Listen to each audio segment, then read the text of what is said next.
That pen over there. I brought a notepad in case I have thoughts during anything I want to. Ladies and gentlemen, welcome to Conrad's As Yet Untitled Podcast, episode 33, 34, something like that. Who's counting? Well, I didn't even title it. We're going. Yep. I'm with my buddy, comedian, accountant, lover, Blake Lindsay. It's my first beer. Let's cool it. Yep. No, But you never know. I just got done golfing, which is a lot like drinking with sports. Yeah? Yeah, you hit a ball. I hit it pretty good. Yeah? Yep. Where do you play around here? I haven't played golf in years. We wanted to go to the links on Weddington, but there was too many people had the same idea. I mean, look at this day today. So it's incredible. So we ended up going to like this apartment complex. Yeah. It has like a 9-hole par 3 in it. Yeah. Like one of those Lindsay apartments. Yeah, like first time I played it, it was like I bought a cart, brought my whole bag, and then I just used my 9-iron and my putter. And so like this time it was just like, hey, has anybody ever been here? So like I get out of my car, I've got like 2 clubs. Yeah. And like a fanny pack full of balls. Yeah, what's funny, a lot of people probably wouldn't like playing golf under those circumstances because, especially dudes, they want to get out there and they want to crank a drive. We had a course like that in Little Rock, Rebsamen short course, where you could do the whole thing with 2 clubs, like you say. Well, there's a way that you can crank drives. You just gotta like tee your shit up and like hit it as high as you can, and then that is the new dick measuring contest. Because otherwise, like you're just slicing into people's windows. No, but I'm serious. Like that's the technique. At least that's what I observed today. Yeah. You know. Yeah. Yeah. That's funny. I had to use my 9-iron like a hockey stick the whole time. And all these guys are going between like 56 and 60 degrees and all this like, just stuff that just. What do you mean like a hockey stick? Like you're. Well, like I'd have to like, in order to like hit it higher or straighter or lower, I'd have to like rotate the face of the club. Oh, I see. Yeah. Yeah, hockey, because it's on the wrist. Yes, hockey is like a motion. Yeah. Golf is too. It's just that the striking is a slower amount of time. Hockey, there's like different physics to play. It's like a wrist shot. It's like what you do is you tape the shit out of your stick, you melt wax onto it so it's real sticky, and then you can just do that crazy shit that you see like University of Michigan guys do, where they like put their puck. Put the tape on the puck and it sticks to it, and then they wrap it around and then throw it in the net like a lacrosse stick. Wow. You ever seen that? No. The wraparound goal? No. So like guy like presses his stick into the puck flat, flips it up so that he's like holding it, and then like holding the puck on the blade of the stick. On the blade, yeah. And then he wraps it around and slams it into the corner of the post. Golly, can you do that? It has to be so hard to do on the fly, though. Multiple people have done it. The first guy did it at like University of Michigan, and then like that's what the move is called. Like so but you can't just like pick it up. Like, what if you picked it up and you just carried it around on the stick? You can't do that, surely. No, but you can do it for a split second, like. Well, like obviously you can't have like stick on on your stick. Like if you like touch the puck and it never left your stick, that'd be a problem. But like there's like a gray area between that and like just regular bareback where like you can actually like make like the thing, and that's why they put tape on it. That's why they wax the tape. Like there's a whole industry behind that. There's a whole process behind that. You put the wax on, you melt it into the tape. The tape is like a fiber, like it's like a cloth. Like it's got like width. Like if you microscoped it, it would be. No, I mean if you just look at it and you wax the piss out of it, it's got like give, so that you can. And then like graphite sticks have different feel than wooden sticks. And this isn't what I wanted to talk about. No, but I do have to say I actually am into. I'm not faking it. I love hockey. I don't know a lot about it, but Lauren and I both, my wife, we absolutely love. Have you ever been hockey. to a game live? Yes. That's how you watch Not it. NHL, but minor league hockey is actually better to me. Jones Center? I haven't been there, but I've looked up the schedule. I want to go. No, hockey live is definitely the way to watch it because like it's so underrated. You get to watch people like hit the glass and stuff, and it's just way more visceral. I'm just making sure I'm recording. Yeah. All right, cool. Yeah, I feel like what I like about NHL, I actually just saw a clip this week of, for some reason, I don't know what beef the New Jersey Devils and the New York Rangers have with each other, but did you see this clip that went viral? If they started, as soon as they dropped the puck for the first period, they just almost all the players threw their gloves off and just started wailing on each other. Yeah, I mean, that's pretty obvious. I mean, it's bizarre. Well, New York Rangers and was it the Rangers? It was the Rangers and the Devils. It was the Rangers? Yeah, no, I mean, that's obvious. But they're all from all over the world. I think they share a stadium. And they're not really from all over the world. They're from very specific parts of all over the world. Like, I didn't understand that Minnesota hockey was the biggest American program until I moved to Arkansas and saw that Texas was the biggest American football program. Yeah. Like, I just thought that hockey was normal. Right. That's how big it was. Did you play, you said? Yeah, for like half of my life. Wow. Until I was like 16. What position? Defenseman. Yeah. I like that. That's what I did. I played soccer 1 year in 9th grade. I knew nothing about it, but there was a girl on the team that I wanted to flirt with, and my buddies played. They had money. They were like, their families had money, and so, kids with money play soccer. I guess. I grew up kind of poor. I think there's less head trauma, but when you're heading the shit out of the ball every time, like, it's not good for you. Well, it's like, it's a bunch of, it's like getting concussed with a pillow versus a rock. I mean, it's. Yeah, I don't think it's probably the greatest. Well, I don't think there's any, well, maybe I'm wrong, but well, okay, they did have that one footballer from Chile that got banned from biting people. What? Yeah. I don't know that. Okay. I don't know anything about that. He was really good. I can't remember his name because I don't play FIFA anymore. Yeah. But that's my knowledge too. No, I mean that's why I got into the NFL was Xabi Alonso. I can do it. Yeah. Ronaldo. David Villa. Ronaldinho. Yeah.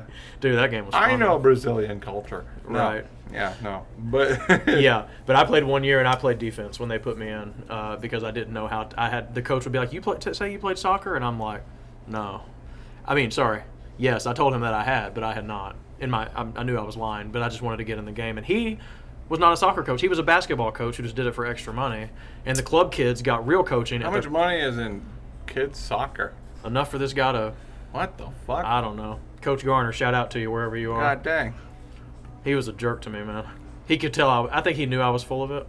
Well, I think maybe you deserved it then. Well, probably. But okay. You're playing like horse shit. You say that you know how to. He put me in a game at Henderson Middle School in Little Rock, and it was freezing cold, so cold. And somebody kicked the ball, the other team kicked the ball, and it just by bad luck hit me right in the eye. Defense, eyes swelling baby. shut. Yeah. And I'm like, it's cold, it's watery, I can't see now. I got one eye, and I'm like signaling, I need to come out. And I come out of the game as I'm walking off the field. He goes, I thought you were tougher than that. And I'm like, I can't see. I can't find it. But he was just looking for a thing to jab me, anyway. That's my concussion story in a nutshell. It was I got concussed playing against these guys in War Road. Uh-huh. War Road, Minnesota is 4 miles from Canada. They have a Christensen. War Road, this is a school? No, this is a town. A town. With a high school. Okay. They have a Christensen hockey stick factory in town. Okay. By the time we got there on the bus, we're looking at natives scooting around. And I mean natives locals. Wait, what do you mean scooting around? Scooting around on snowmobiles. Okay. See, this is so that far was the primary mode of transportation for these people. I'm like, oh shit. Conrad, you got to do some snowmobile bits. Now this is some good. This is gold here. I'm just you say snowmobile, I'm in, baby. It's like a jet ski, except for the earth is harder. Yeah. Yeah. I think there was a James Bond movie with lots of snowmobiles. Ken Block died on a jet ski. No, snowmobile. Okay. Do you know who that is? No. Okay. I was gonna let you. He's a race car driver, kinda. Yeah, I don't know. But okay. He was the dude who got a bunch of monster sponsorships for drifting cars and shit. What year are we talking about? Lately. Oh, really? Yeah, I'm out of the loop. Okay. But let me ask you this: snowmobiles. Anyway, are snowmobiles are they white trash for northern people the way that jet skis are for southern folks? Yes and no. Yeah. And when I say white trash, I mean literally snow white. Trash. Yeah. Right. Yes and no.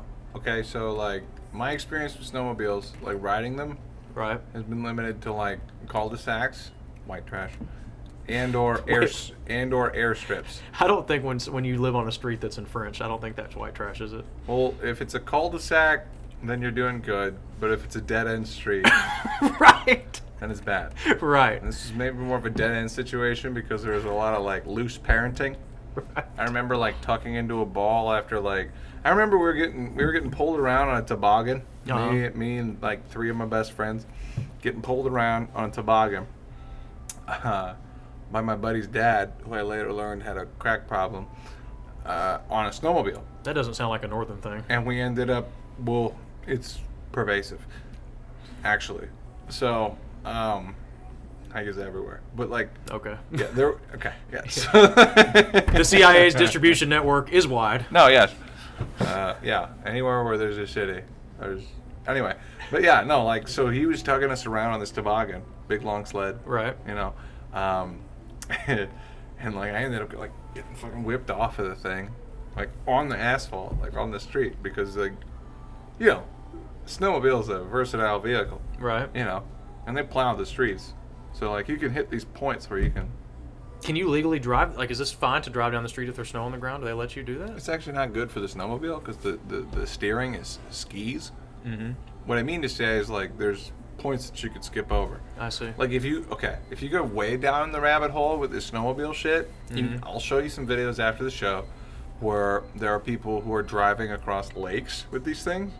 And basically what they do is they rev up that little tread underneath and they skip themselves across the fucking thing like a rock. Now that's Yeah. some white trash. No, it is. Right there. Anyway, so we were doing some version of that on asphalt and I got bucked off the toboggan and I had to like, Tuck and roll.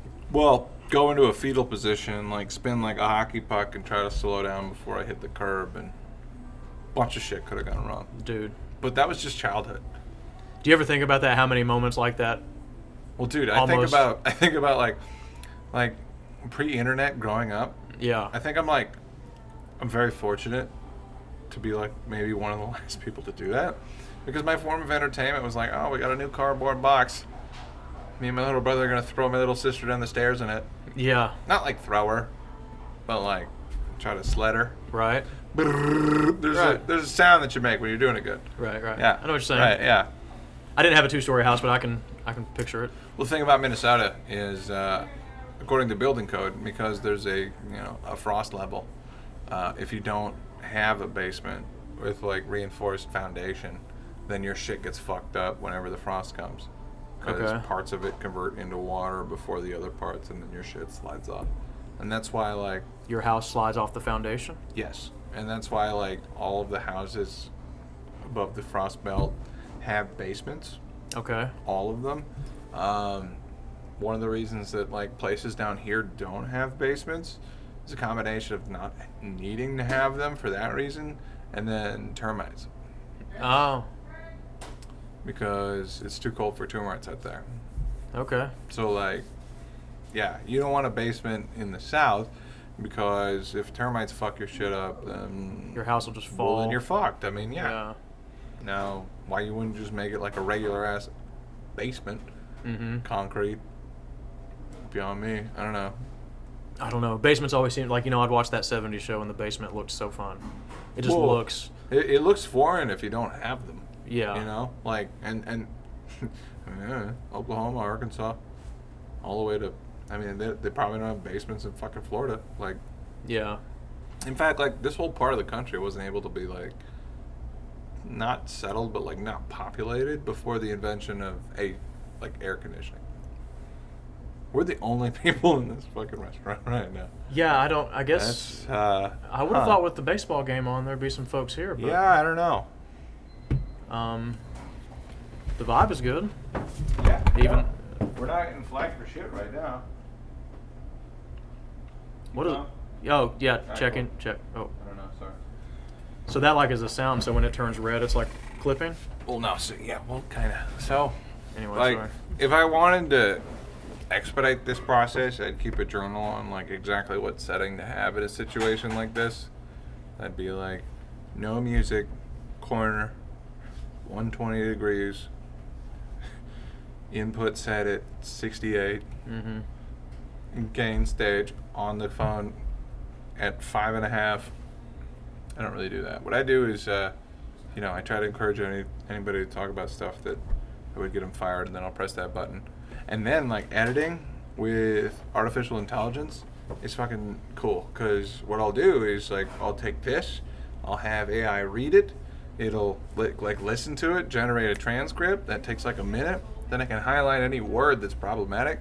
Wow. And bleep it out, like, to the second with, fart noises or trombone hits or... Man, I need to get into that. Dude, it's cool. I just had the biggest time. Like, the learning curve is steep. Like, but I've been dicking around with, like, Adobe Premiere for, like, a year and a half now, and I'm starting to kind of, like, my experience with, like, learning creative ways to use technology usually involves, like, learning this new thing that I can do, getting super duper excited about it, and then maxing out my equipment within, like, 2 months of doing that, and then having to, like... That's funny you say that. We share that quality. Maybe I've gotten better on it over the years, but I used to have friends make fun of me because, like, one summer I decided to sign up for, like, a youth bowling league when I was, like, let's say I was probably like 14, maybe. And then it's like I went and I got the ball, the shoes, the little glove. Yep. And then the next summer I'm doing racquetball, and I'm like, I need the ball, the racket, the glove, another glove sport. And anytime you're playing a sport that you buy the glove and it's not baseball, you're going too far, in my opinion. Looking back, I can say that confidently. But I like the golf glove. That's true. You got to have the golf glove. I got one, but my grips are, like, wearing off, so it started off white, but now it's, like, brown like a catcher's mitt. Don't ask me why. I feel like for some reason you would wear 2 golf gloves. No. Even though no one does that, it just seems like just you're... the one. Okay. Because then I can't wear my pinky ring. You got a pinky ring? Oh, I didn't see that. Yeah, no, it's not a... I mean... That's not... When I hear pinky ring, I think... I'm not, like... I think mafia. Slapping bitches. You're right. I mean, I am, but, like... Not literally. Yeah. Soft power. Yeah, you can telepathically will them. Yeah, right. Yeah, you can look at them and be like,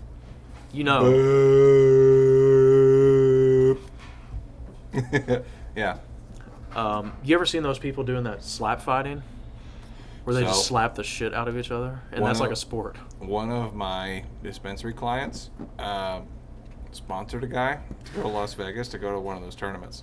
And it was really funny because, like, they hung his jersey up on the wall, and then one day he didn't show up for work. So you're like... And then they still sponsored him, and they're, like, cheering him on. I'm like, all right, well... That's insane. Well, I mean, so is slap fighting. I mean, you got to think it all the way through. Think about the athletes that participate in that. Like, those, rural Oklahoma. That's where they come from. Yeah. I think there's something that happens in the dopamine circuits that, like, it's kind of like how people are so stimulated now they need to get more and more stimulated, like more insane. Right. Like porn, for example, it's like you got to watch ayahuasca and you need to choke everybody. And now it's like, oh, we're so dopamined up. It's like, let me just let someone slap the absolute ever living shit out of me. I think so I can feel alive. I think the next thing is, like, they need to, like, medically kill you and then bring you back. There's a movie about that. That's really? Oh God, it's called. I don't want to look at my phone on the podcast. That's tacky. But it's with Kiefer Sutherland. It's Batman. No. it's called. God, don't hit the table. That'll. Anyway, I'd not be so demonstrative. Anyway, it's a really good movie. It's really interesting where they as a bunch of friends that they have access to a lab and they take themselves to death and back over and over. I can't remember the name, but if you Google Kiefer Sutherland near-death experience movie, it'll come up.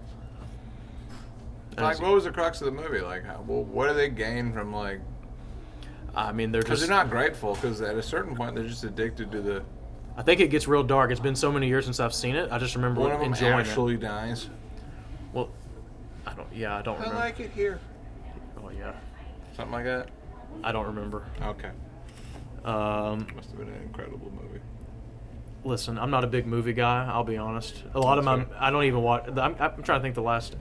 Actually, I watched a movie recently that was good called Alien Code, where it's like this guy gets... he comes into his house at the beginning, and he is laying on the ground himself dead, and he sees himself dead, and he's like, "What?" Long story short, it's like the whole movie is about how humans experience time linearly. Yep. But then the thing. theory that these other beings that outside of us exist outside of linear time dimension, where they experience time as a moment, as an infinite moment. And so then the whole movie is him it's government contractors. Well, it's crazy. I don't know. I've done enough hallucinogens to learn the vocab term superposition. Okay. You ever heard that? No. Superposition is outside of time. Okay. It is everything that will ever happen to a thing. So it's like, if in 2 dimensions you can see forward and backward, in 3 dimensions you can see around.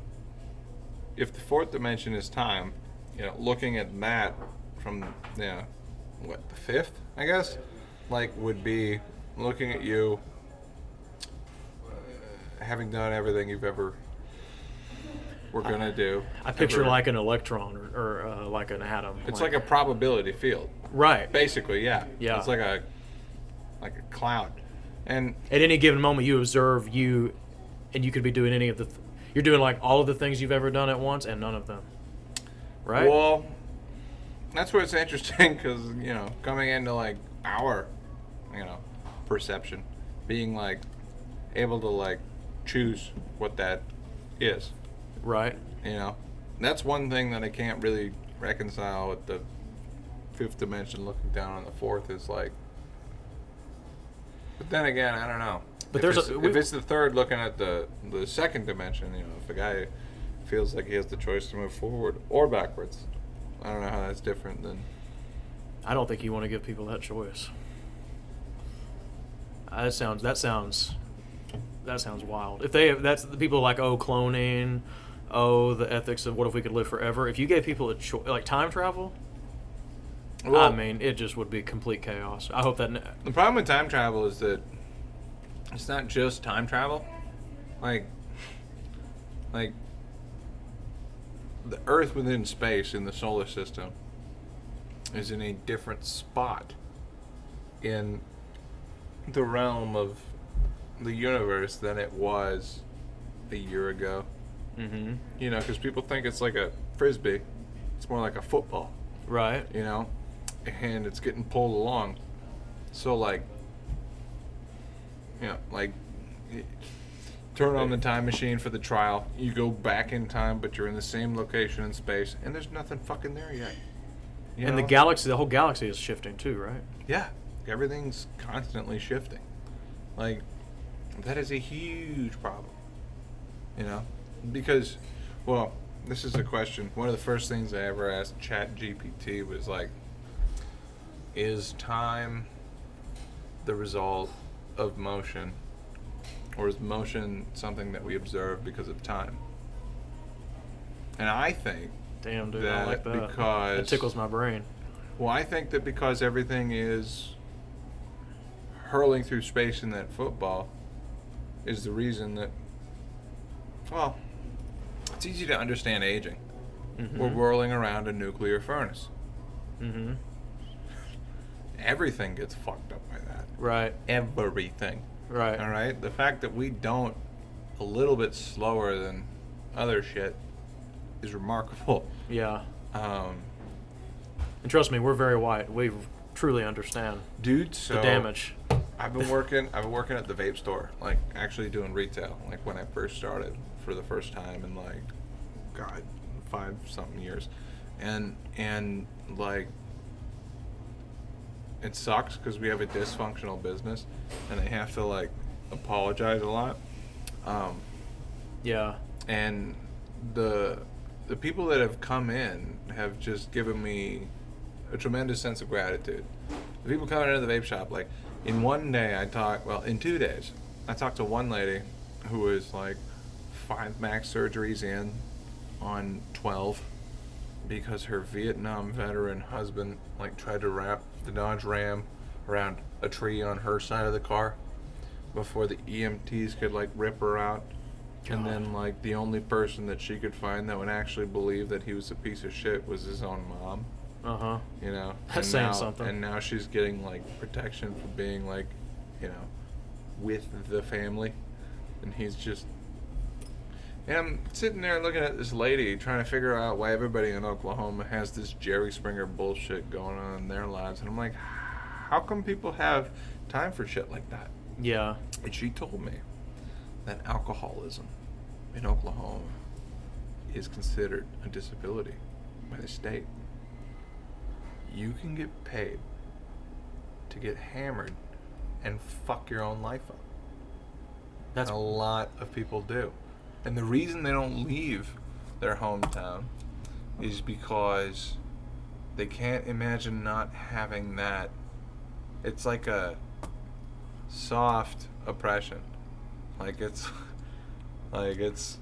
velvet handcuffs. Yes, that's a good. It's like it's why when you put people on the dole or whatever they say, and then they quit trying. You're like, and it's not just their fault. It happens like if you pay someone to say be unemployed, but then if they were to go get a job and the minimum wage is so low that they'd work the job and they'd make less than they would on unemployment, they're not gonna. You're asking them to go.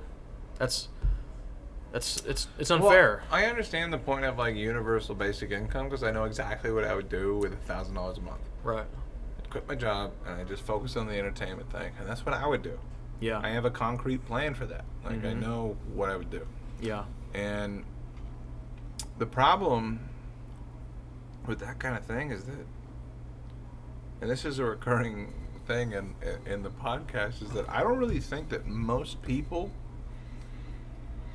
like have the balls to know what they want, and that most people are just kind of pushed along by various pressures from others or their own baser instincts. That, like, I've had multiple conversations with people at the place that I work that like, oh man, I want to work a 4-day week. You know, it's like I just need more time to focus on my own stuff. And it's like, what is that? You know, because my experience is that I've known what I wanted to do for a long enough time that it's bleeding into everything else that I do.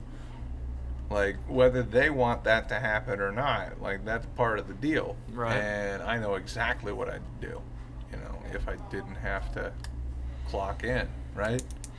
And I don't think that most people, for whatever reason, and maybe they're incapable of having... Kind of ties to the conversation we had last episode. Or maybe, yeah. Or maybe, like, they don't have time, or maybe they just don't give themselves enough time. But, like, something alarming that's been happening, like, working the retail thing, is that, like, it seems like the people who are smoking meth are in a better place mentally than people who have access to everything. Well, that makes total sense because they have fewer options. Well, The more options they have, studies show they are less happy. It's easier to understand those folks than it is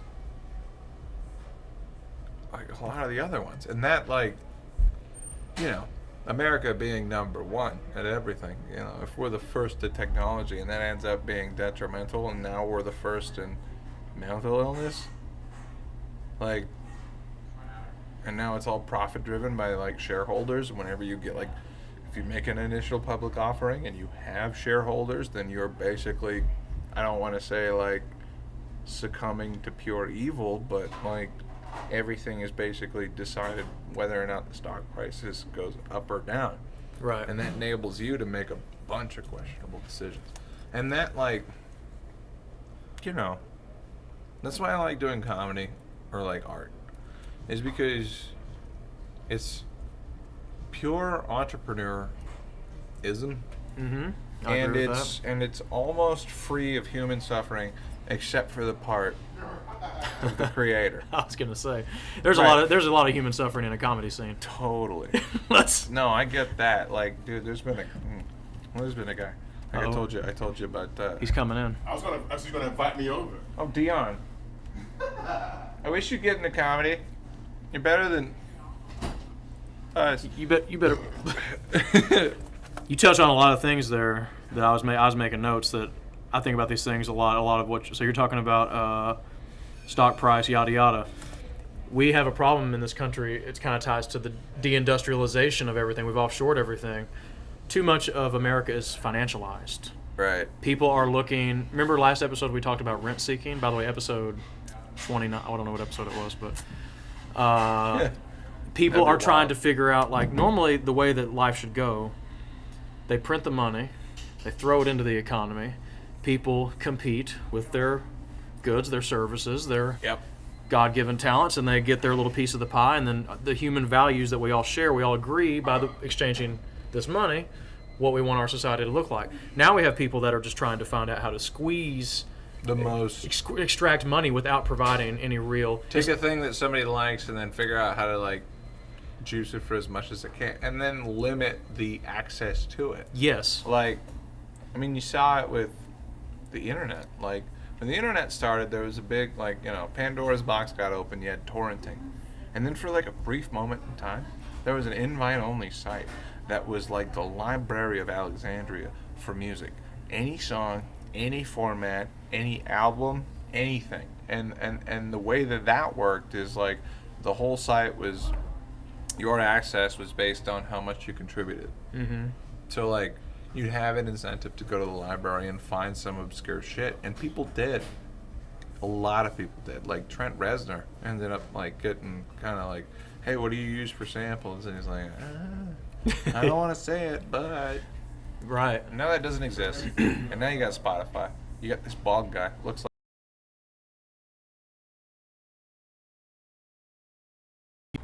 And burning double A's. Hey, we just hit a home run. Solid means that it's recording. I see. What I'll do is this will stream to this, and if I was really in particular, again, like it would just be put it on that, load it onto YouTube, drive around, live my life, upload it. It's not that. I try to, I don't know, get into stuff, like problematic stuff, and then I try to edit it, and then in order to make that seem more amenable, I'll edit trivial stuff too. Like last week I was talking about Jesus people, you know, and I'd bleep. Well, you got to look out for. I'd bleep the. You got to look out for people. Yeah. I'm bleeping another one. Yeah. So, anyway, that's good entrepreneurship there. Well, it's not entrepreneurship. I'm really just trying to make like $1 a day, doing something that I enjoy. My thesis on this whole fucking entertainment shtick is that I just want people to pay me to be myself. Uh-huh.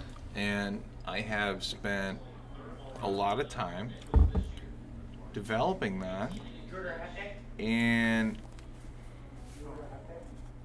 I'd rather work $1 a day for myself than to be doing the same type of projects for somebody who's paying me, like, to tell me that it's not good enough. Uh-huh. Because at least with my thing, it's like, out. Because that's really what it is. It doesn't need to be good. No. You know, like, I mean, not that it can't be bad, but like, I guess I'm really just banking on, you know, weaponizing my personality, you know. Well, I don't know exactly where the recording left off, but we were showed kind you the last 2 minutes. We were talking about. I didn't listen to the very, very end, but yeah, but you're on point with where I was going. I feel like before it cut off of. So we have to experience time linearly, right? That's where we're at. Yeah.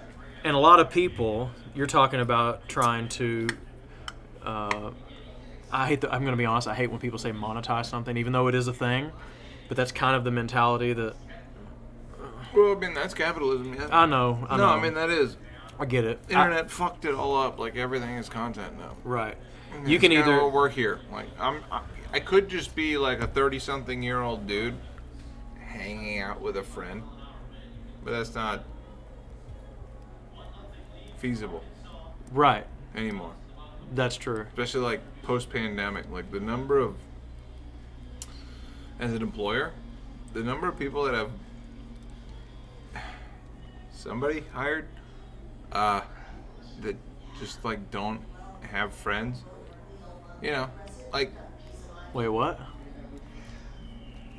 the pandemic really fucked people up, dude. Like mentally, Well, like, socially. no, I mean, like, okay, so, like, my observation, after going back to that, like, I did business to business, trying to find other business owners, trying to track down the owner, like, sitting outside of your pot shop, waiting for an employee to come out, giving you $5, asking you a bunch of questions. What's this guy's name? What's that guy's name? How can I? And then going in and doing a little performance, you know. Is this in Oklahoma? You have to like ask them stuff on the. Wait, what? When I was doing business to business like sales, Uh-huh. that was some of the most fun that I've ever had. Yeah. Because it was like part private detective, part like Yeah, whatever. I can see it's that. Just like, all right, I have to figure out who I'm talking to. I have to figure out the size of their business compared to ours. Most importantly, Businesses all think the same way. Generally, they have donors, but ultimately they don't. They don't all think the same way. consumers are more fickle than businesses. No, I like, feel like. when I went from like general retail to doing business to business sales, I expected the rate of like drug abusers to go down, and it didn't. It was just these guys were able to keep their shit together. Like, I had one customer that I smoked with before I was able to make a sale with. Like we were just tripping her ball sack off in her like living room, and she's like, "What are you doing again?" And I'm like, "Bitch, like." Well, I mean, you got to open your third eye and close the deal. You know. That's right. That's right. That's right. That's fucking American spiritualism. Yeah. Oh, I love that. Dude. Yeah, dude. Let's Let's that's get our it, baby. profit chakras. Yeah. What is a stock graph but a wave to that fifth dimension that we were discussing? Do you feel like I do, like how like a lot of ambiguous spiritualism is just jerking off?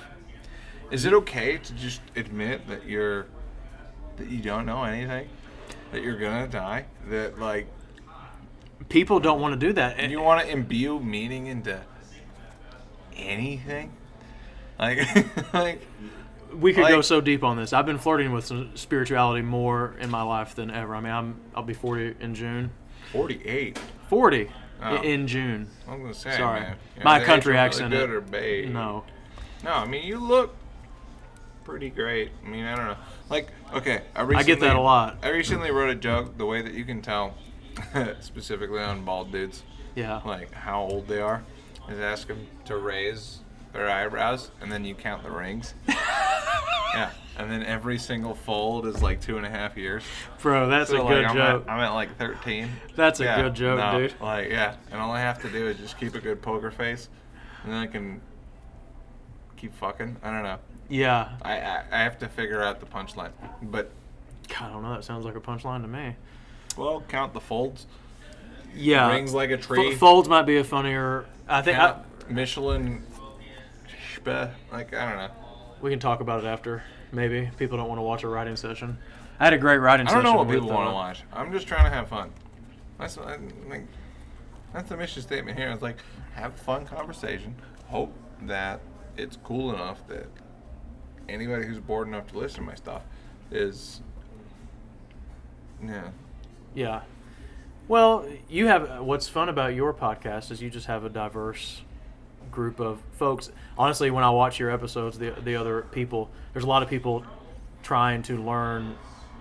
I see this with the comedians in the scene a lot. Like, I mean, I'm older, so I feel more comfortable with like who I am, what I believe. There's a lot of people that are still just experiencing the linear nature of time, Figuring figuring it out, and I think it's great. That's what people have to do. We have a lot of comedians. I think this is a problem in art in general, probably, but I can only speak through comedy. I know a little bit about ceramics because of my wife, who's a great ceramic artist, at Lauren the can throw a Potter pot. on Instagram. She can make you an ashtray. Yeah. Found on Etsy. $500 a piece. Boy, I wish she could get into $500 a piece. Well, that's on you. All you got to do is write a little bit of good shit. Like, one of the things that... Are you holding in your vape right Yes, now? I'm trying to, like, not expose the thing into the. Oh, I see. I'm controlling my breathing. I don't know. What was I about to say? Oh, I feel like there's a lot of people that are trying. A lot of comedians. Yes. Are trying to. I've used this phrase before, and I think I made another comedian in the scene a little angry with me. Skip steps. Yes. You have to. Suck. You have to suck. You have to suck. You have to suck. I agree with that. I agree with that because, like, as a musician, all right, I have never met somebody that picked up the guitar and then 2 years booked gigs. No. Ever. Because the competition is so thick that everybody wants to be that fucking guy. Yeah. And there's so many people that want to be that guy that you need, like... That's part of the reason I started trying to play music at your open. I wanted a change because the comedy people, he's just up there talking. And we get these people that are up here that are just talking, and they're like, I deserve to be booked because I'm talking. That's not how it works, bro. No. In fact, you should not only should you be okay with sucking, you should try to suck sometimes. You should try to suck. That's honestly where I'm at. Yeah. Because, like, okay, personally speaking, like, I got into comedy because it was so difficult to try to start a band with 27-year-old man children that had their rent and bills paid for by mom and dad. And I had a full-time fucking job. And that shit wasn't happening. And it could have happened, but that was a choice that I made. You know? Right. Because they didn't give me any advice. But, like... Well, my dad told me to spray gas on a hornet's nest. Not a terrible idea. Well, tune into the last episode again. My foreman told me that if you just hold your breath around a hornet's nest, they won't bite you. And I've done that every single time around hornets. I'm clean. Like, anyway. Okay, yeah. Do that at home, kids. I tell people on stage, yeah, it's like, yeah, just hold your breath around a hornet's nest and then don't pay off your credit cards. And eventually it'll go away. That sounds about right. Or you'll pass out. Oh, yeah. Yeah, something bad will happen. But, yeah, no, I got into comedy because I was trying to start a band. And a little late in life for... Bill collector swarming around you? I'm sorry, I was still thinking of hornets. I got one. We're about done with them. Good. It's gone from $4,400 down to $666. And I don't want to pay it just based on that. Yeah. Yeah. And in the meantime, like, I've actually figured out how to, like, make enough cash to You're working overtime in this one. No, I am. Like, well, I mean, I normally do. But, like, having been homeless for, like, 10 days and then figuring out how to get my way out of it. Nice, dude. Well, I've always got... That's character building. I got the parachute of, like, going back home and living with my parents. Right. And I might murder them. But, because, I mean, there's a reason I live down here. There's a reason they call it murder soda. Yes. Murderapolis, actually. Oh, there you go. Yeah. Actually, their ghetto is in Minneapolis is a high rise. Just one building? It's 3 buildings, but yeah, basically. Why is that funny to me? Okay, I'm sorry. Because it's cold. I don't know. But, like, yeah, no, you get floor to floor, and it's like... Talking about the linear nature of time. There's an elevator of poverty. Right. And it's so cold that poverty expands itself vertically instead of horizontally. Yeah, whoever's closest to the heat of the earth. So, all right. You're not welcome there. But... I'm sorry. I feel like that in the last few minutes, you feel like you had a great point you're about to make, and we just kind of. Yeah, no, I can't remember what that was. I'm sorry. But okay. No. So like the reason I got into comedy was because having a bunch of people that had it quote unquote better than I did, with more time, as a person, I worked a full-time job and did this other stuff. I found myself in a position where it's like, I'm able to get more done than these guys that have more time than me. I don't envy anything about their life. Anything that I have to bitch about is just one other thing that I have to deal with on the way to, like, getting to where I want to go. Like, we might have talked about it last time. You know, there's a lot of people that believe that they are defined by their past, you know? And maybe I'm lucky in this regard, but like, I don't have a lot of family, any, out here. I have a distant cousin, Ellen Lensmeyer. She's 5 foot tall, likes drinking beer, going to the casino, and forgetting. Seems like a family member. Yeah. Yeah, like, You do belong in Arkansas. well, one of the benefits of me moving to Arkansas, having never grown up with anybody here, is that my first observation is that it's like one of the most beautiful places with some of the ugliest people. like, and maybe it's because I work too many bikes blues. Well, let me tell you, this part of the state, you're actually just doing pretty good. No, I know. I've been to other parts too. Like, I know. It gets dicey. Yes. Well, I don't know. I think it's kind of funny. Like, my older brother's biggest fear of me, like, living here was that I get shot going too close to a moonshine still. And then, like, weed popped off in Oklahoma. Yeah. And now there's a distinct possibility that you can get blown away by triads in rural Oklahoma. Wait, why would they be in the game, though? Because it's all... So, in addition to decriminalization, they also have the easiest licensing thing. So there's a bunch of so that bad doesn't... actors that buy one license, operate 9 times that amount, and then just deal it to their normal people. And then the underfunded, you know, rural communities of Oklahoma don't have enough guns to fight the cartel, or the that's or wild. that's something that's happening. See, that kind of we talked about this a little bit last episode. There's the way you want the world to be, and there's the way the world is. There's the way it is, yeah. And it sounds good in theory. A lot of people are like, we need to get these government regulations out, but you let the government regulations out. How deregulated do you want to go? You want to? So this is where I get canceled. All right. All right. Let's go. All right. Okay. All right. So I knew a guy named Eugene I'm once. not the spokesperson for it by any stretch of the imagination, but it was undeniably an American invention. Mm-hmm. The forcible sterilization of undesirables. Now, we quit doing that around the end of the Second World War because of the optics. Well, Because who gets to decide who's undesirable? Like, we don't get to do that. right. We exported. In the meantime, between the 10s and 48, we exported that idea to other countries, Europe. And Sweden kept practicing this until like the mid-70s. Really? Here's my point, all right? All right. If you go to jail in Sweden, there's a flat screen TV. Mm-hmm. Everybody rides around on bikes. They have functioning socialism. Mm-hmm.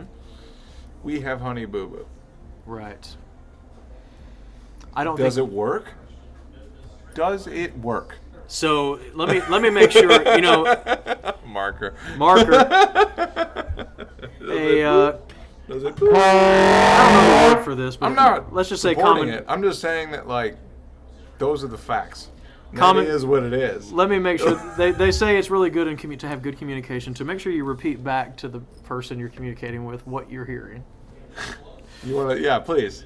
So what repeat I'm that hearing one. is you are stating yeah, that although you don't support the idea in theory, on paper. let's say ethically, on paper, you don't support the idea of from an paper, ethical. Yeah, okay, on paper. Right. You think that might be a key variable for why Sweden is further ahead on many measures than the United States. Let's think about stuff that looks good on paper. Communism. Everybody being equal. Right. All right. That looks good on paper. Very poor in practice. If you Agreed. look at eugenics, the Bro, what was in that shot of Jameson? If you look at that, then the people that actually did it seem like they live in utopia. Yeah. I mean, we can't have Logan's Run out here, though. What are you going to, cut people off a certain... Are you going to... What meant... It's not possible. I'm not saying I got solutions. I'm just pointing out Final stuff. or otherwise. Conrad. No, I'm just... No, I listen. You know what it... But with where science is going and genetic modification, yada yada, we got we can fix Elon all with of the it. Neuralink. Yeah, technology. That's the American way. But that's actually. But what a can of worms! What a can of freaking worms to start editing people's genes into being a certain I don't know, man. Give them bug wings. Playing God is just it's scary. It's scary. We've been doing that the whole time. Well, As soon as we started farming food, we're that's the down. That's why humans are so flawed. We have darkness in us. No, we're just ambidals. I've We're never just heard that word. curious abidals. Okay. Yeah. Okay. I mean, listen. I'm not gonna say That you're pro eugenics. I'm not. I'm definitely not gonna say that I'm pro eugenics because Neither am I. For the record, I'm gonna look. I'll say this: if there ever was a chance to use open micers, should be the first to go. 100%, dude. No, oh my God, no. One of the rules: no crowd work. Somebody did crowd work. You find out that 2 guys have been in a coma. 1 guy got medically decapitated, and he's sitting there talking to you. And frankly, I've been doing this long enough that I don't have any follow-up questions. I don't care. Yeah. I don't care. That is interesting, and I don't care. You really know someone that got medically decapitated? Oh. Or are you just riffing? No, I don't. But of the Yeah. 2 guys, well, somebody did crowd work at an open mic, which I tell them not to do. Oh, and the audience member was medically decapitated. Yes. Wow. Yeah, you can't do anyway. Yeah. Right. And I couldn't. It was dark. I couldn't see a scar. Yeah. It was. I wish folks would enjoy the ride. Bill Hicks used to like to say, it's just a ride, enjoy it. Don't worry about it. I don't feel like comics now, they want to... They're so hungry to be whatever they think whatever they see somebody else doing is what they think they want. And they think they can do it like that. They don't see all the years that went in, all the suck. There's a handful of people who do it like that, the Kill Tony guys. Yeah. I'm looking at... Yeah. He's 3 years into comedy. He's headlining. Yeah. I don't envy him. No. That No. seems like a make or break stressful kind of you can't. It only takes... You can't have a marketable job or a skill or some kind of life while you're trying to do something like that. Right. They're not to advocate for a backup plan. I met Jamar Neighbors. Uh-huh. Funny guy. I went to this comedy camp thing. Yep. And I was asking everyone, when do you quit your day job? Nobody gave me a square answer. Jamar Neighbors is whenever you want to, man. That's a good impression, actually. Whenever you want to. I was going to school, and I talked to this one guy. That's a really good, dude. And he was like, why do we need a backup plan? And I'm like, shit. You sound like Jamar upstairs neighbor. A little bit of twinge of white in there. Yeah, sorry. That's still pretty good, though. No, but he told me, he's the only guy who's square. And, I remember, I was at a dispensary talking to Robbie. Uh-huh. I was love working, Rob, dude. delivering bags or whatever the fuck. Yeah. And he was in there, and he's just hey, dude, you going to Tulsa tonight? He's like, nah, dude.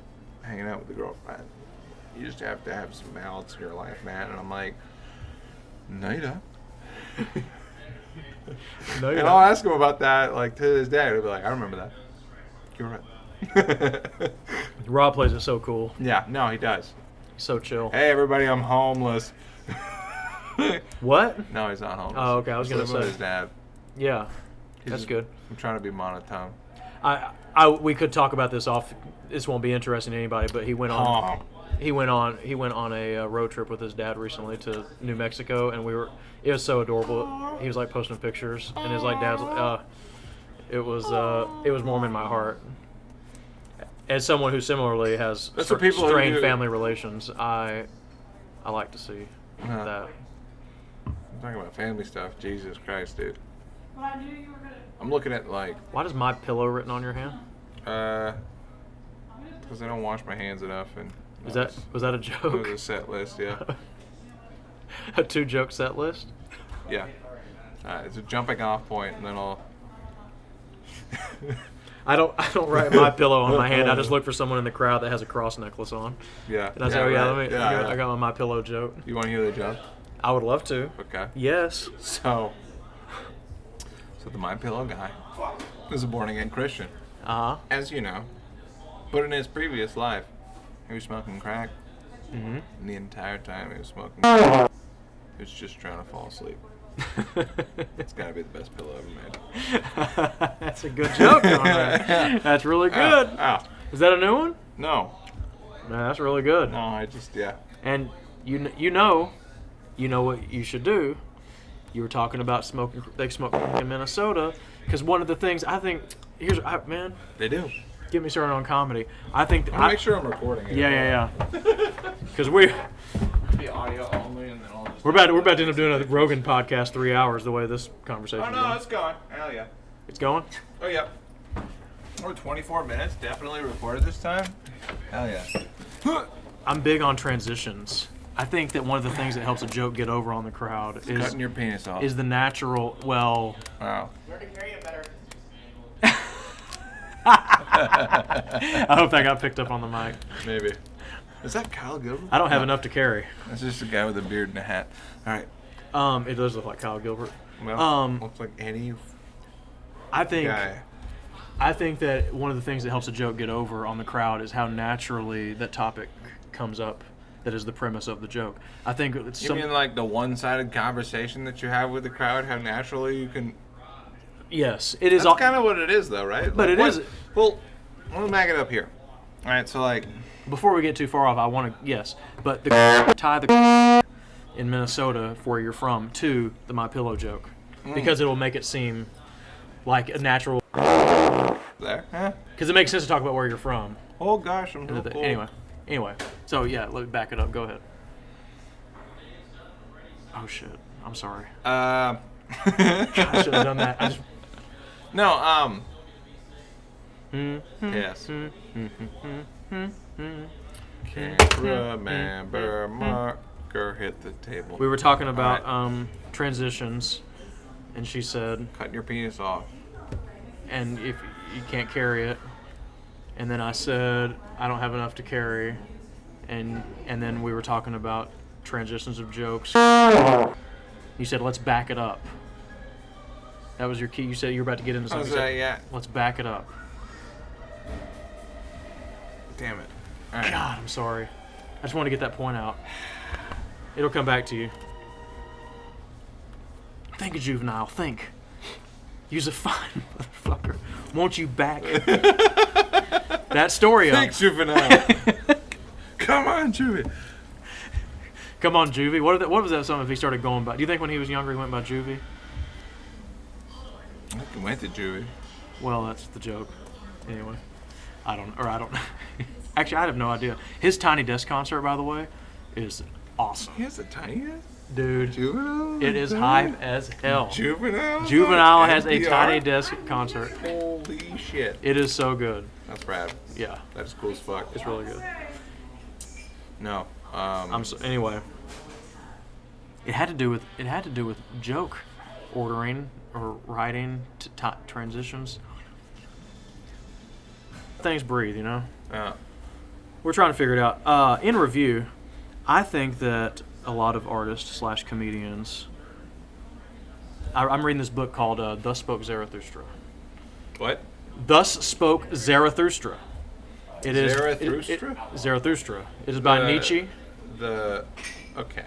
Well, Zarathustra was an actual like Iranian or Persian prince or something, but the character in the book is not, it's not biographical. It's a fictionalized version of Zarathustra, because Zarathustra was one of the first leaders to implement a moral code on their people. I might be slightly getting that wrong, but so Nietzsche took that archetype of a person who is struggling with what moral code, what is morality, and whatever. Anyway, I got this book recommended to me by James Inman, who is a comic in the Doug Stanhope crew. He might not like me saying that. I don't know him that well, but An Arizona guy? no, he lives in Kansas City actually. Oh. But he was on the Unbookables. You ever seen the Unbookables? No. It was on Amazon Prime. I watched it one day. Me and Lauren watched it. We loved it. It's him, Andy Andrist, a couple other guys that I don't remember. I think Joe DeRosa may have made an appearance. I'd have to rewatch it. It's been a minute since I watched it. But anyway, James was like kind of like the leader of the crew, sorta. And they made this movie about the touring in a van, a comedy tour in a van, and they're just like pissing off bookers. They're just saying whatever they want. Oh God, who's the guy that he died? There's another guy. He had rheumatoid arthritis and he passed away, and he was really, really funny. I don't want to. Hold on. I feel like I should give him justice. He has a great bit about tsunami, rheumatoid arthritis comic, Unbookables. I feel like it's Sean Rouse. It just came to me. Sean Rouse. Before I looked. Anyway, I just randomly I saw James on Facebook public post and started following his public post, and I was like, I love this guy. So I sent him a friend request. He friended me back, and then we started. At some point, he commented on a post of mine, and then we started talking about books. And he's like, "Go read this book." And in this book, it talks about you're constantly fighting for your values, whether you want to be or not. What are your values? Love your values. Pick your one virtue in life. You know, in the Bible, when it talks about you can't serve two masters, same kind of idea. You can only serve one virtue. So pick your one thing and go with it with all your heart, right? A lot of comics are out here. Their virtue, their value, is get out of their day job. That's their whole thing. And if that's your whole, and that's what my problem with it, I can tell when I'm dealing with somebody who's like, I want to be a rock star. If your whole thing is just get out of my day job, you have no point of view. I got a version of that Uh-huh. idea. Is that, like one of the first questions Ray Porter asked me when I started doing this is like, why do you do it? And I didn't have a really solid answer for him. But like, one of the things that I've observed is that like, if you're doing something like comedy or anything artistic, you really need to love the process by which that you do it. Yes. Because if you do that, then all of the other stuff that other people do it for will come as a side effect. And like, because I've seen musicians who do it so they can get laid, and then they start getting laid, and then they quit making incredible music, you know, or pick a thing. Like I one of my mentors, you know, yeah, like love him. He's a guy who's talented enough to get anything that he wants, like off stage, and it killed him. He came back. Thank God. Oh yeah, I poke him in the foot, but Yeah. you know, like, but you know, whatever it is that you want, you can get it. Mm-hmm. You need to.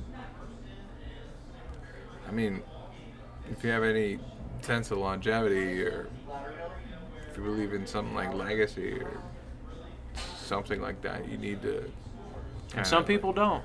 No, but Which is a big theme one of the things with like of Zarathustra. Nihilism is dangerous. Well, with comedy specifically, like it is thankless and undignified, and like, you know, a lot of the guys by the time they do end up getting juice, they never retire.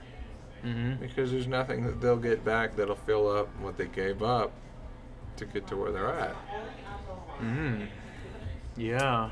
But, you know, that's why I think that, and maybe this is what we left off on at the end of the cut, you know, last time, was like, there's people who are drawn to their... That was me cutting. two ways of looking at it is like you're either defined by your past or you are. I'm good. Thank know, you. Drawn forward by the future, you know, and like the only difference between those two things are how specific a goal you can set. You know, because having listened, read to enough biographies of entertainers, Steve Martin, Joey Diaz, you know, the field goal posts are in different spots, but like it's the same story every time.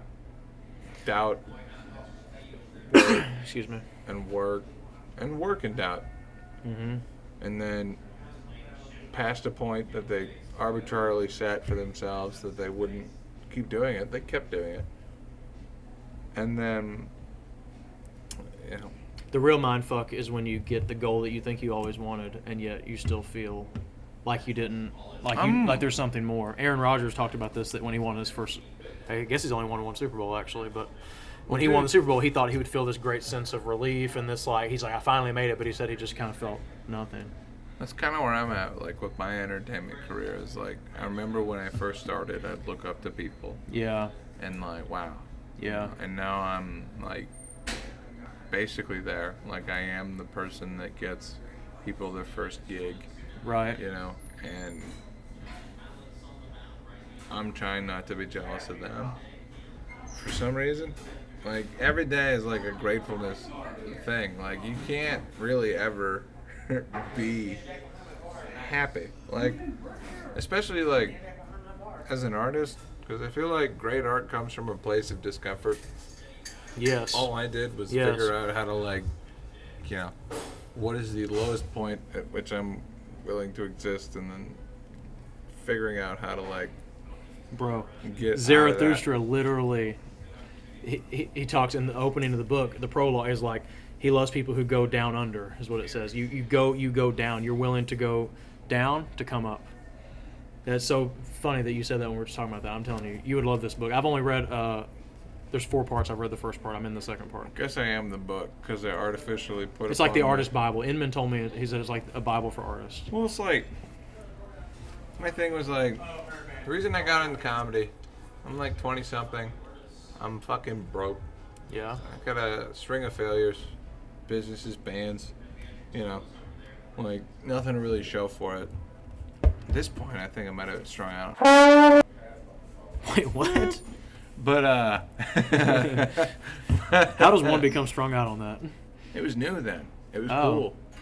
But Bitcoin was like $5. It was new. Here comes. It happened. Here he comes. Shit. Oh shit. Did I cut it off? Is he in the camera? No, I think. Well, yeah, I think you're in the shot. Can you see me? Welcome, Dion. Hello, Hi, Dion. I'm Blake. Dion. Blake, nice to meet you. Dion, Blake. What's Blake, going on? Come on in. Let's just make sure we're in here. Blake is one of my lovers. I like that. It's 2024. Everyone should have a lover. I gotta say, the fact that I'm only one of them really pisses me off. Well, you could be the number one. You could be the bottom bitch, as they say. Like number 3. Oh, that's Brooklyn's okay number though. 1. Well, I got room to grow. Yeah. You know. Blake Devine's number 5. He's a Blake Devine, grower, Brandon Devine. not a shower. What's your story, Dion? I have What's not. your deal, Dion? Welcome to the show. Thank you. We're incriminating ourselves out here. We've already been going for how long? You think we've probably been going for 90 minutes? It No, feels we're like. not. I just came by to visit. You No, know, you're I was on great. my way to the toilet, That's why that. the little boys' room, and I saw that Conrad had a setup again out here, and I wanted to say hello Come on. Yeah, man. to everyone and see. Welcome to the show, Dion. Thank you, thank you. Yeah, this is the bi-weekly, semi-weekly, twice a week thing where I try to like. Oh, twice a week, like 2 times in 1 week. I try to do it as much as I can Okay, without pissing off Brooke. I like it. My phone I on, like yeah. I like the whole idea behind it. I think it's Well, great. remember, like the whole thing was like, "What are you doing, Conrad?"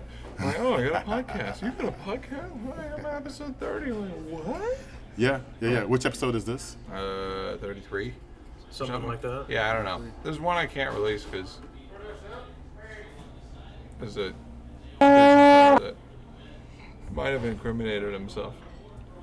Oh, Okay, well, we're not going to talk about that then, because, you know. Well, I mean, we can, actually. That's part of the thing. I can edit the shit out of this. AI is awesome, dude. No, if we trust you to edit. Yeah, no, I can. Well, I mean, like, I'll leave it unlisted. If anybody says anything, like, outright incriminating. Is it like leaving it on read when someone texts you and you don't respond back? Kind of. Okay. Well, it's like, what it is like, if you were saying some shit that was actually going to get you fired, I would send you the link to the thing before anybody else saw it so that you would clear it. Oh. And then, like, one of the things I talked about earlier was, like, AI is dope because, like, I can have it watch the show and then have a transcript, and then I can highlight any, like, company name or whatever, and then just put trombone practice in there. And just bop it out. I like that. Yeah. You're going to make me look good? Last week we outed. Can you AI my face? We don't need to do that. I can pixelate it if you want. What does that mean? Oh, like get like a really gross filter on it? Yeah. Yeah. Let's do that. Yeah, I like that. Okay, well, I'm not going to keep you guys. I don't know if... I don't know. How do you feel about the linear nature of time? Good Lord, we talked about that, didn't we, one time? One time. Oh, one time or all the times? Oh. I got to go use the bathroom, so I'm going to explain. Yeah. Yes. It's getting a little heavy. It's a good bit. We've been all over it. It's getting a little heavy. I got to go use the little bathroom. Well, thank you for entertaining. Absolutely. Au revoir, I'm hoping. Au revoir. Oh, you said it better than I said I am doing Duolingo. Au revoir. Duolingo. Nice. I was trying to be really careful so I won't destroy anything. I think you got it. What? Flip-flops, Dion? These are not flip-flops. These are sandals. Okay. Better off. No, you're right. Anyway, They got, like, pleasure meeting you, Conrad. support. Always a pleasure. Yeah. Thanks, being Dion. your presence in your company. I hope you guys have a successful and great day. Oh man. Oh, no. Let's manifest it. We're getting it. Hi, B. Oh, he's listening to something. I feel like... Go up. All right. I like his energy. Let's wrap this. Yeah, we've been. Dion's I mean, great. we have some. Dion's great, We'll but just have to do the. Honestly, it was one of the last episode just 2 weeks ago. You had me on. This is great. Yeah. Hold on. I'm going to write something down. Yeah. You were going to read your notes? I was going to say. There you go. Well, you were talking about before Dion came. You were saying that you find yourself getting jealous. You like get new people their first gigs. You're like not sure where you. Sometimes with comedy, you feel. I got the sense you were about to say that sometimes it's a little maybe. I don't want to say unfulfilling, but you're like you've done a lot of things, and you're like, where is this like? It's always unsatisfying. It needs to improve. Right. That's the main thing. Like, and that's the reason that I like end up like showing up an hour earlier than I used to show up to set up like a fucking live stream rig. Yeah. You know, so that like 30 people could see it. Because like, in order for me to like continue to want to do this, then it needs to evolve. And you have to feel inspired. And I'm going to be honest here. Any locals who watch this, they'll be like, is he talking about me? This is a relatively small scene. But sometimes you can feel the newness of a lot of people are really early in. And you can as someone who's been doing it 7 years. talking about somebody stealing jokes? No, not specifically, but stuff like that does happen. I sometimes find myself uninspired. Oh, we were talking again. The theme of this, the linear nature of time. You might as well name. That's the name of the episode. You have to suck, right? Yes. I don't think enough comics that I have experienced since I started Are willing to do something like that? are willing to learn. You have to when you learn to play guitar. Yes. You want to be I love the blues. You can't just pick it up and start playing the blues. You got to learn. You got to learn your scales. You got to learn the blues notes. You got to learn how It's just the pentatonic, but yeah, well, right, which actually is fewer notes in that scale than I love the pentatonic. it's beautiful. That's my favorite shit. I'm But- not that good at guitar. You have to learn your own letters. So you have to learn the letters of those that came before you, the building blocks, so you can Yeah. write your own words. and write your Right. own sentences. I don't think enough comedians that I have met. No, there's absolutely no historical respect for any No, of this stuff. no, Like, and it frustrates the hell there's out people of me. that start dog. right now that don't know who Dave Attell is. Like, Don't even get me started, bro. yeah, no. You have to learn the basics of like how to write a joke. What makes people laugh? Like you if you think you deserve to leave your day job for people to pay you to, and this ties into the TikTok thing. People are just getting famous on TikTok and going to the clubs and bombing on stage, eating shit. If you want to be a comedian and you want to hold people's attention for 45 minutes, you think you're a headliner because you got so many followers, you need to learn the basics, the building blocks of how No, you gotta get to chops. write your own song. You gotta play hot You know? cross buns, and then you gotta play this song, and then you gotta play this song, and then you gotta go to Little Rock, get your heart broken by some tweaker bitch, and then you gotta and that's like and Wait, what? Okay, yeah. no, I'm just speaking my personal journey. It's Right. like like anytime I'm at like when I was at the Hollywood Improv, they covered up the sign for the Hollywood Improv, which is a smart business move on their thing. But like, I'm performing for a guy that I've been like listening to since like I was 11, and I'm nervous because of that. And then I remember a gig I had in Little Rock, where I went just so bad. Like, this is not going to happen tonight. It's impossible for that to happen. Yeah. Like, there's too many people. I've spent enough time. And I think that as an instrument, that's what comedy is. It's like it took me 3 years before I could like see people's faces in the audience, like look at them in the Yes, eye yes. while I was talking, and now it's at a point where it's like I'll accidentally make some heckler leave and cry. Dude, when I went to the Comedy Store in 2019, right before COVID, the amount of time that they spent I went to the OR, small room, just picking up, just looking at each like staring at you and delivering a thing, one person. Yeah, because that like and the amount of confidence that takes. brings you in. Like, Yes. No, like hey. And it brings the people around in. When they see you looking at the person right next to you, you go, you're in. And these new comics, they got to learn. Go to open mic. They're like, I got to crush every time I'm crushing. They're putting their clips on the internet. No. Say, I'm going to practice looking at a motherfucker in the eye during this set. I'm going to. I normally go mic in the stand. I'm going mic out of the stand. What helped Experiment. What helped me. Play. What helped me It's the supposed most. to be fun. What helped me the most with that, just awareness, was hosting. Yes. Because now I'm going to the same bar every day of the week. I know all of the regulars.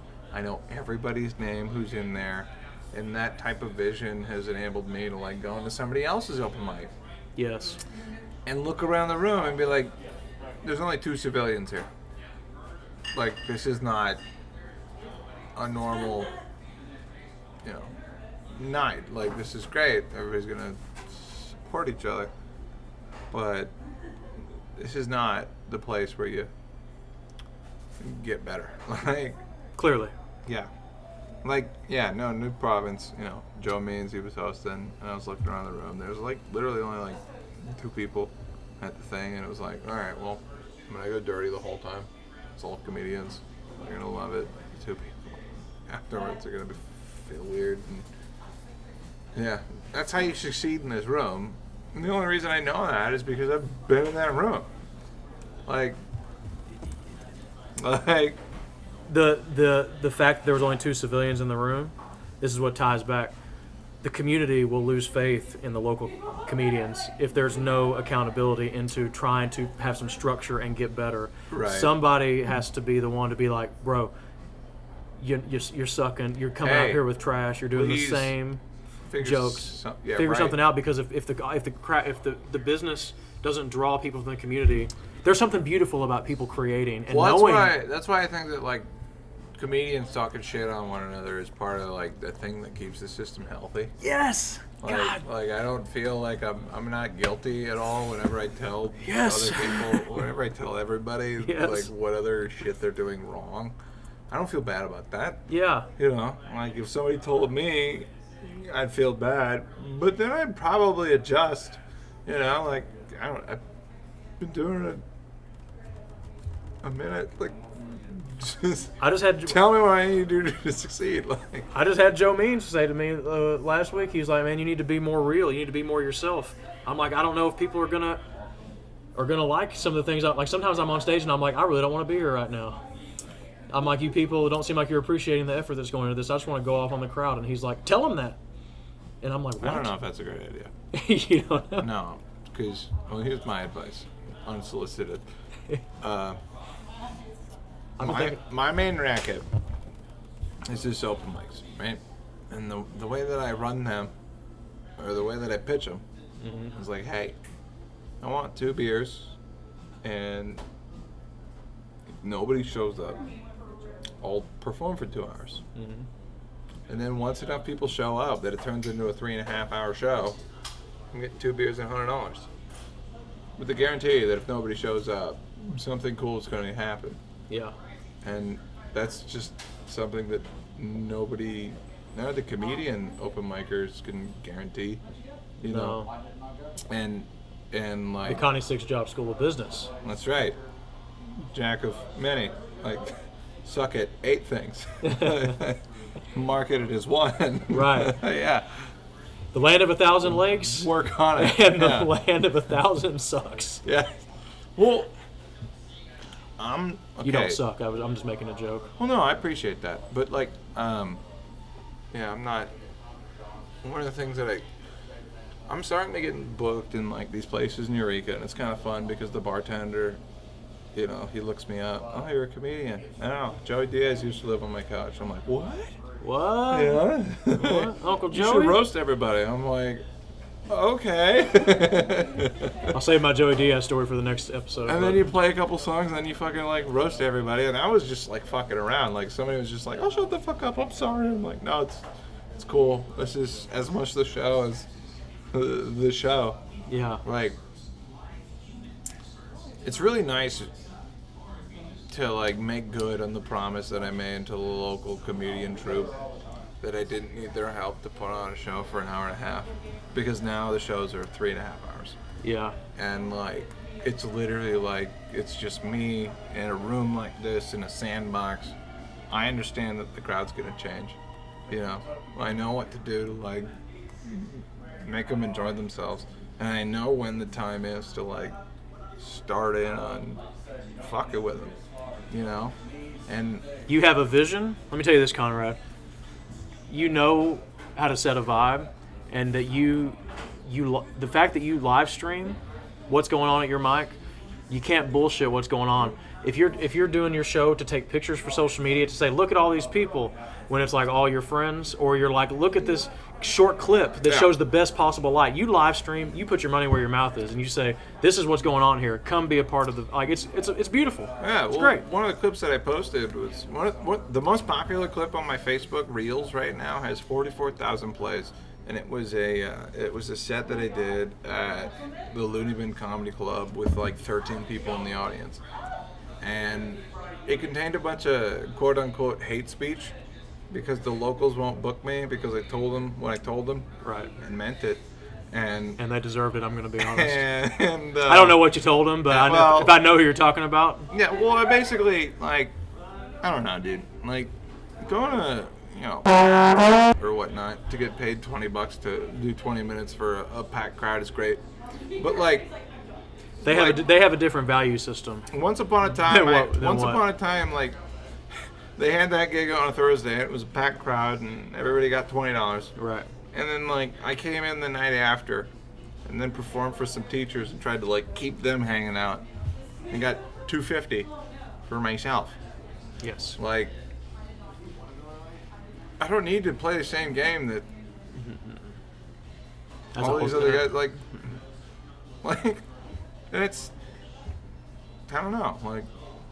Well, the name of the game is bringing joy. If you're bringing joy to those people and you're making more money for yourself. And that's one of the things I wanted to start up. So, like, since I've started getting paid to host open mics, bartenders, etc., feel obliged to come up to me after. Should we check that? We're Probably about done, but I just I think feel. we're doing good. Okay. No, You know your it's memory. I'm yeah, sorry. But Yeah, bartenders. bartenders have felt compelled to come up to me after the show and been like, hey, that guy that came and talked about killing himself for 5 minutes. Is there anything that we can do to make this less of a bummer? Right. Yeah, you know what I mean? Like, and that's why I don't do a linear lineup. Yeah. Like, I'll tap you on the shoulder whenever it's time because I need this to, like, justify. Like, I need this to be as good as it can be. And one of the things that I realized, too, is, like, whenever I travel out of town, the only way that format works is that if the host already knows what everybody's going to do. That's true. Like, that is the downside. That's, yeah. Or the weak caveat. Or my strength. Yeah. Yes. But when you know it, when I'm here and you know 95% of the people here, nobody's better. You almost are like a coach. You like know you're and like. That's what it is. Like so, like I'll, go in and foul that guy. Right. So like, so Stephen Reed, like he gave me the best compliment ever. He's like, dude, when I first came to your shit, I didn't get it, and now I've been doing it for a little while. I had the same and thing. I totally get it now because it's like whenever you think you're done, I'm not giving you a light. Oh, that's your closer. Keep going. You did that to me a couple weeks ago. Yeah. You said you're going to follow yourself. I knew. Yeah. I knew you're like, Blake, you're going to learn to do this. Go up there and do your comedy and then do. The only reason I made you do that is Yeah. because I had to learn how to do that in a much less forgiving environment. Yeah. Like I knew what you were doing. I appreciated it. Yeah. So. And that's the thing. You got to challenge yourself. Be okay with this. This scene. I know I talked some what people would perceive as talking shit earlier, but really, I don't look at it as shit talking. No, I I look think at it's it just as like being 100% objective and honest. yeah, because you want the best. Like this community. No, I mean, like when I tell such and such that they're stealing jokes, it's not because I don't want them to quit showing up. That's It's 'cause 100%. Like, hey, you're good enough that I don't like quit being a piece that you're gonna embarrass yourself worse if Yes. you keep doing this than if I tell you now. Right. And I'm someone who likes you. Yes. Like. So. There are some scenes. I did an open mic in Chapel Hill, North Carolina one time, and the death stares from the fellow comedians while everyone just performed in total silence. I said, this is the most... I was only about that was my experience with 2 years Austin. in. Depressing. Yeah, no, I was like, back to... This scene is completely the opposite. Everybody here is supportive, and when someone gives you some feedback, they're not... No one here is trying to, like, cut anyone down, in my experience. All right. I'm sure there's some... Well, okay. There is some cutting down with the people we were talking about a minute ago. But yeah, but I don't think that, like, the incentive is definitely not there. Right. Because, like... We know we're making our own fun for this town, Right. in this area. Well, If we won't do it, who will? well, I will, by my fucking self. I know you you can will. either help me or not. Yeah. And ladies and gentlemen, this has been the Untitled Conrad podcast with I think that's a Blake good place Lensick. to end. Yeah, please help. We're doing open mics every Mondays and Thursdays. Spell my name. Check me out on Facebook, Instagram, all that stuff. And oh yeah, You wrote that. Do you want to address that? I don't know what that So means. like, I Close meet a on lot that. of hippies, right? That talk about manifesting things. You know, I think that what's more fruitful than that is crafting a plan, which is the same as manifesting things, just a little bit more preparedness oriented. And that's one to leave on. As Uncle Joey Diaz says, write your goals. Make a fucking plan. Act it out. And you're not defined by your Thanks, past. everybody. It's your future. Signing Thanks out. for watching. Bye. Conrad Love you. and Blake. Thank you. All right, cool. Bro.